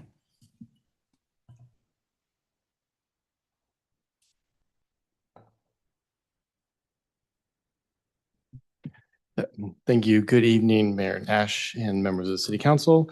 Kyle Parada, Assistant Community Development Director, here to introduce the item, the building permit fee adjustments. So the agenda for this item. So we'll start with building permit fees background, and then we'll go into updates since the June 23rd master fee schedule and budget adoption, and then the proposed fee adjustments. They're really clerical modifications to the master fee schedule. So a little bit of background here. Building permit fees are charged to basically recover the cost of the city reviewing plans, issuing permits, conducting inspections, all that goes into ensuring compliance with building codes and public safety. And on April 28th of this year, the council did adopt a comprehensive update to the master fee schedule that went into effect on July 1st. That update was informed by a comprehensive citywide cost of services study. And as part of that study, in the building division within community development, building permit fees were adjusted to increase the cost recovery rate. So through that study, staff identified that the current cost recovery is about 51%. This was prior to July 1st. And the new fees that are in effect now would increase that to 100% cost recovery. That was done by adjusting the existing fees and then adding new fees as well. Building permits, just like building plan check fees, are charged based on square footage, and the master fee schedule includes tiers of square footage by project size. And so the fee also includes in each additional square foot dollar amount or cost. And the idea is that between each tier, there's going to be an even gradient. And so the clerical error this evening is to adjust that where there's a gap, and I'll get into that in a moment. Okay, there we go. So as I was mentioning, the updates since the master fee schedule, there is a clerical error that staff became aware of in the building permit fee schedule, and it basically results in this gap between those square footage tiers. The proposed amendments would recalculate the incremental each additional square foot fee cost, which would use the intended methodology from the master fee schedule update. So the tiers were correct and will remain unchanged. It's the per square foot cost between those tiers. Through this adjustment this evening, there would be no fiscal impact based on this change, and the revenue estimates that the city used for the budget were based on the base permit fees, not the incremental fee cost. And so this table kind of walks through a little bit of those fees. I won't go through it in complete detail, but I think the key thing is to look at what we have here is the largest single family home, 1,999 square feet in the lowest tier, and then the 2,000 square foot home is the next tier up. And if you look at the current total fee, you can see a gap of about $200. And so if you look at the far right column, which the current fee is the third column of the text, and then the far right column shows what the adjusted fee would be, basically closing that gap. So it would be an even gradient from the lower tier to the next tier. You wouldn't end up with a $200 or so gap every time. And so that's just one example. The fees would run through all the different fee types though. And so this evening, the recommendation and next steps for the City Council is to adopt a resolution, including attachment A, to amend the master fee schedule. As I mentioned before, this would be to revise each additional square foot cost to eliminate the discontinuity between the tiers and correct that clerical error. And then if adopted this evening, these fees would go into effect on October 12th. And that concludes staff's presentation. Happy to answer any questions. Thank you. Are there any clarifying questions from City Council before we open the public hearing? All right, I would like to open the public hearing. City Clerk Karen, do we have any public comments on this item? Thank you, Mayor Nash. So at this time, if any member of the public wishes to provide comment on public hearing item J2 related to amending the city's master fee schedule for building permit fees, if you are in person, return that speaker card. Virtual, engage that hand feature. Calling in, please press *9 now. This will be the final call for public comment on our public hearing item J2 related to the master fee schedule amendment. Seeing none, Mayor Nash, you may continue. Thank you. I will now close the public hearing and open for City Council discussion. All right. If there is no discussion, would someone like to make a motion and a second? I'll move. I'll second. City Clerk Karen, please state the motion and call for the vote. Thank you, Mayor Nash. So at this time, we have a motion on the floor by City Councilmember Combs and a second by City Councilmember Taylor to adopt a resolution amending the city's master fee schedule to correct a clerical error in the building permit fee schedule in community development by revising each additional square foot fee to eliminate a discontinuity between the square footage tiers caused by an incorrect calculation. Any further City Council question or discussion? Seeing none, by roll call vote, Vice Mayor Wise? Yes. City Council Member Combs? Yes. City Council Member Taylor? Yes. City Council Member Schmidt? Yes. And Mayor Nash? Yes. And the motion passes unanimously. Thank you. Informational items. Informational items are transmitted to the City Council and staff's effort to provide an update on matters of importance to the City Council. Informational items are not action items. However, a City Council member, city staff member, or a member of the public may request to make a comment or ask a question on any of the informational items. City Clerk Karen, do we have any public comments on the informational items? Thank you, Mayor Nash. So at this time, if any member of the public would like to provide comment on informational items K1, City Council agenda topics, K2, the Police Department quarterly report, or K3, the short-term rental compliance update. If you are in person, please return that speaker card. Virtual, engage that hand feature. Calling in, please press *9 now. Okay. So we currently have 2 hands. I will start with Randy Avalos, and then we'll go to Pam Jones. And Randy, if you could let us know which item you're speaking on. Oh, yes. Speaking to the police report. Perfect. Thank you so much. Thank you, council members. Just regarding the police report, once again, commendable work by the police department. Particular active work in catching misuse of systems and being very proactive. Just really the main question is, what were the non-compliant categories for those 700 non-compliant NICRT searches found in the audit? So it mentioned what they weren't, but it didn't mention what they were. And then also kind of like to get like a feel for how big the audit was. You know, it was 214,000 searches over 16 months, but what percent of the NICRT database was that? Be some nice things to know about. So thank you for your time. Thank you for your comment. All right, and then we will go to Pam Jones, and if you could let us know which item you're speaking on. Yes, good evening, Pam Jones, and I have a comment about K2, the quarterly report. My comment is not directly about the quarterly report, but it has to do with the work that our fine police department is doing. And that is that I respectfully request that the city has a review as soon as possible of the use of flock cameras. We frequently are getting more information about other agencies that are using flock cameras and the challenges that they're having.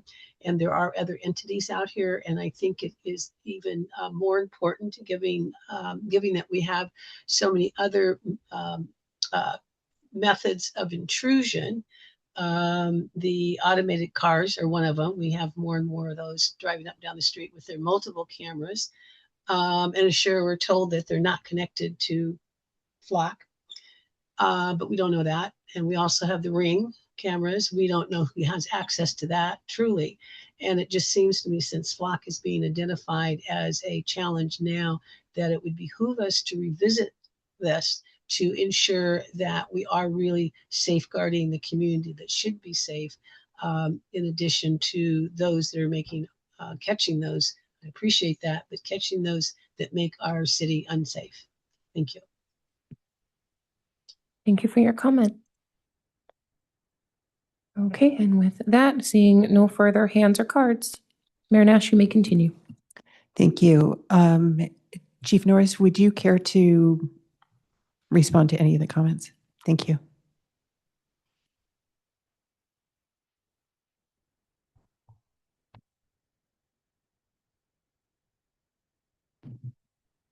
Thank you, Mayor. So in terms of the first question, or the first couple of questions from Mr. Avalos, I don't know that I can quite answer the second question. I'm not sure that I fully understood what the question was in terms of the percentages of the searches. We try to be as detailed as we can in the quarterly, and there will be additional audit work that we're doing that will be coming up in the future. And so we'll try and be as detailed as we can and break that down to make it as understandable as possible.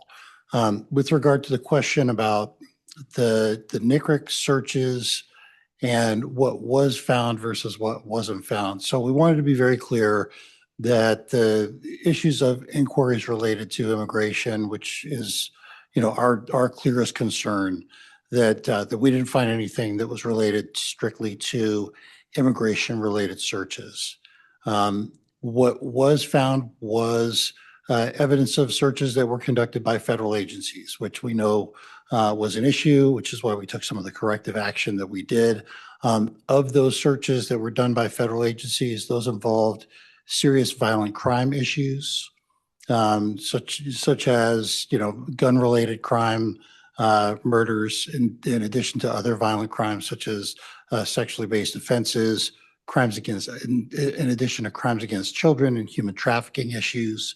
Those were the predominant reasons behind the searches that were coming in from federal agencies.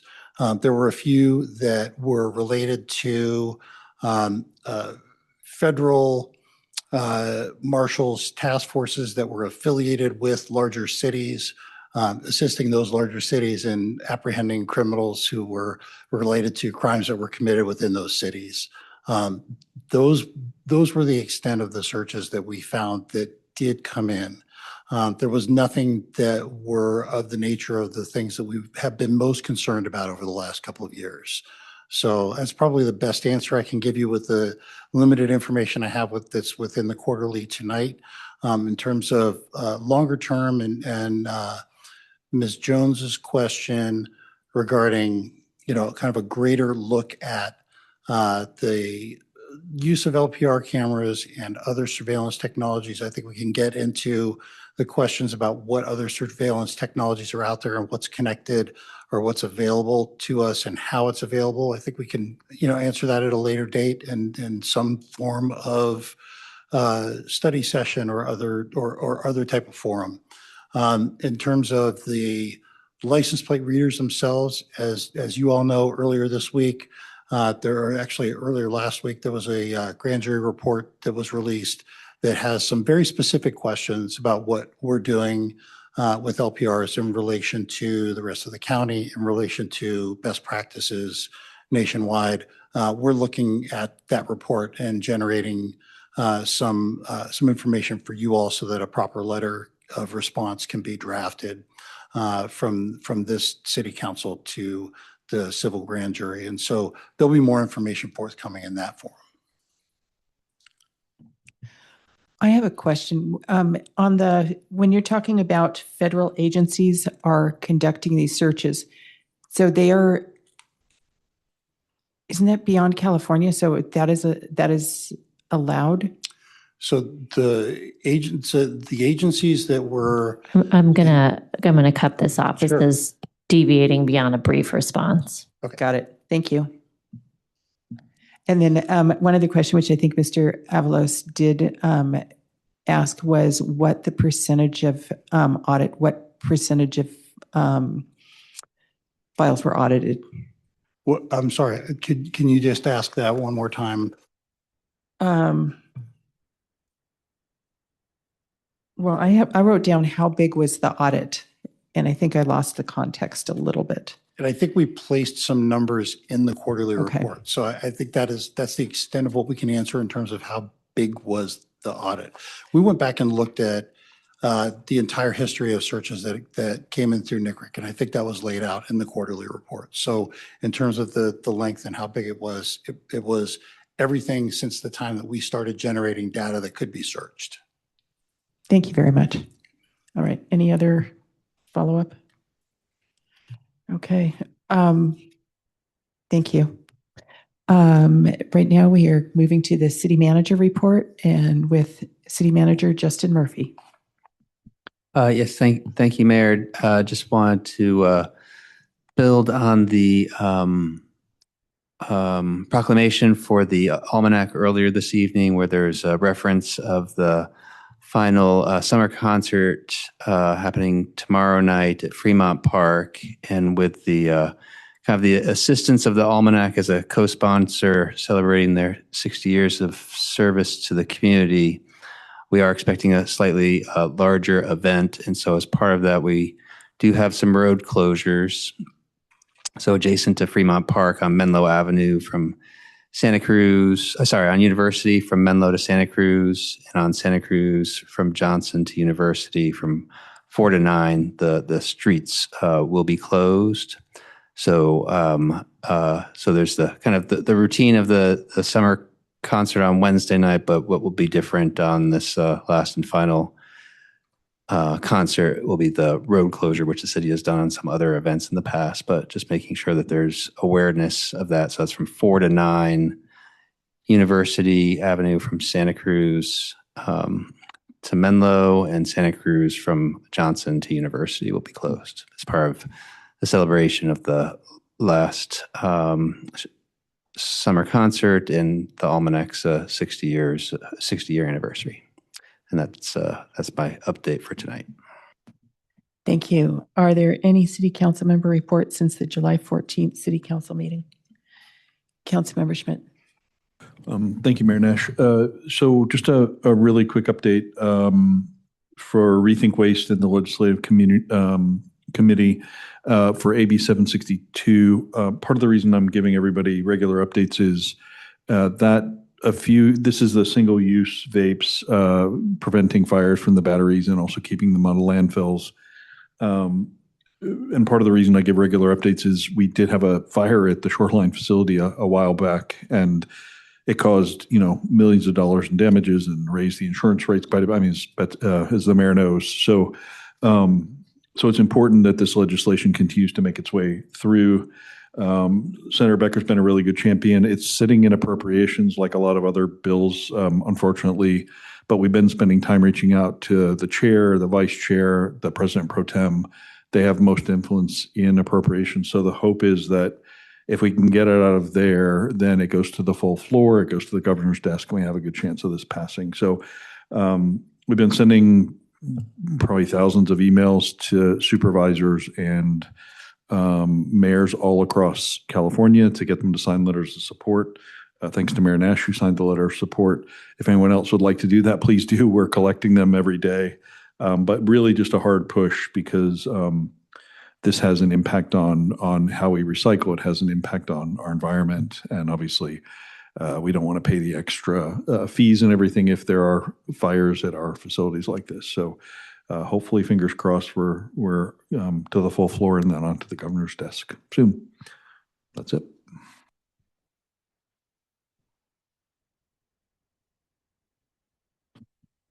So I've got a number of reports. Bosca, the July meeting was very interesting. We discussed the SFPUC's water operations and the design drought. The design drought was developed in the 1990s and has not been updated since.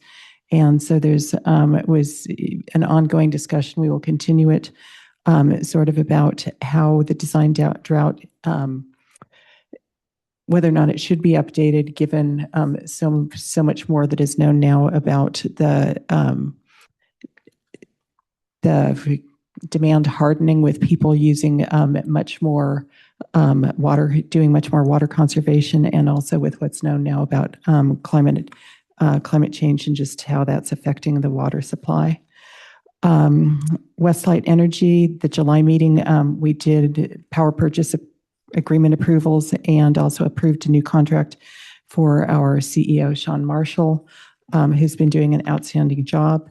Council of Cities, we had a tour of the San Mateo wastewater treatment plant, which was fascinating, and just how state-of-the-art wastewater treatment plants go. There was also a California Water Service EOC training, which Chief Norris attended, Brandon Bond, and also Cesar Anya Sanchez from the Water Department here, which was about a 3/4 day training with local agency reps from Santa Clara and San Mateo County who use California Water Service. And it was an excellent training and just sort of getting everyone to know each other. So in the case of an emergency, we actually know who to reach out to and have some rapport with people. Finally, I want to give a shout out to staff, both for the summer concerts that they've been holding at Fremont Park and Carl Clark Park, which have just been outstanding. Really, lots of people have been dancing, lots of people enjoying them. And also for a National Night Out, which was just an outstanding, there were 9 different groups this year. And I made it to, I think, 5. I know that the police department made it to all 9. Amazing. And also City Manager Murphy. Just lots of community time, gathering and meeting neighbors, and they were just great. I'm sure others attended those as well.